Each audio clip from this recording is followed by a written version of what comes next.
requested by a bunch of people after I posted a video of Tilly over here pulling Abby in the trailer. A lot of people wanted to know how the trailer was put together. So just doing a quick video for those that were interested. We bought this trailer, it's a regular child's bicycle trailer off Craigslist for $25.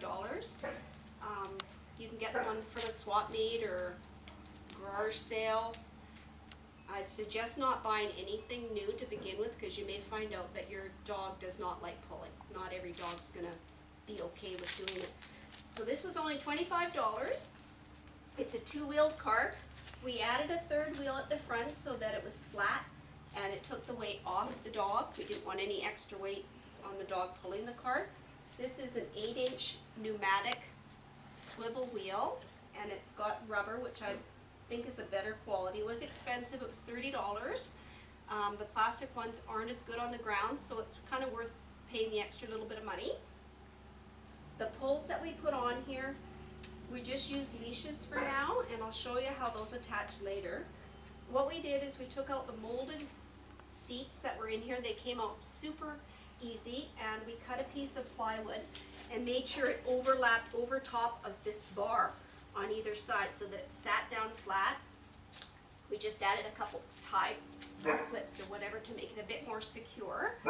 So this worked out quite well. Then this part here was a bit more difficult to make. We bought 3/4 inch, two 6-foot long, 3/4 inch aluminum piping. You might be able to get away with 1/2 inch, but it wouldn't be quite as strong.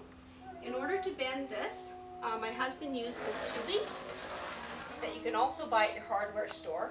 So by using this to bend it, it prevented kinking. And if it kinks too much, it will take the strength away. In order to get the right height, you'd have to put your dog in to figure out. I'll show you in a minute with Tilly how we did that part. What else do I need to show you?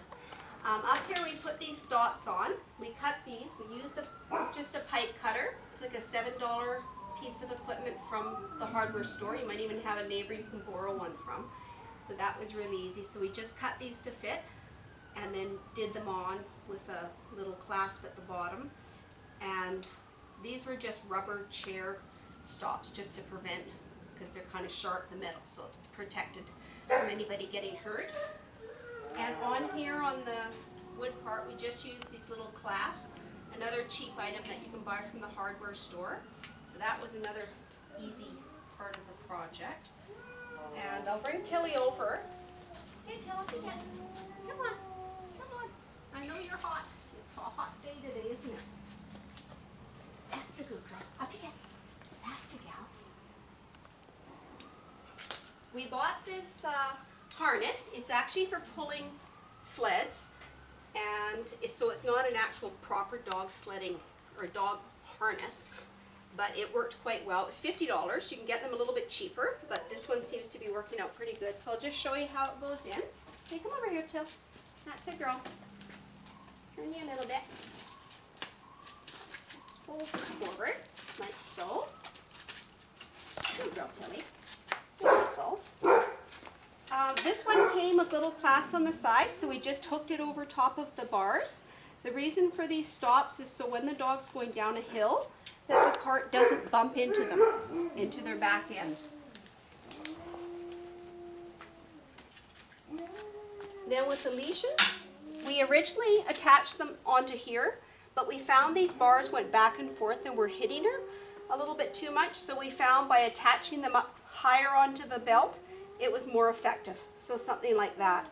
You just have to make sure that the distance is enough so that when they do go down, it doesn't hurt them. Tilly, we only take her out on flat ground. When you pull this, it's super easy. For them, it's not difficult at all. She seems to really enjoy it. And basically, yeah, if you decide to do it, it's probably best just to try to do secondhand to begin with, because it can be a very large investment.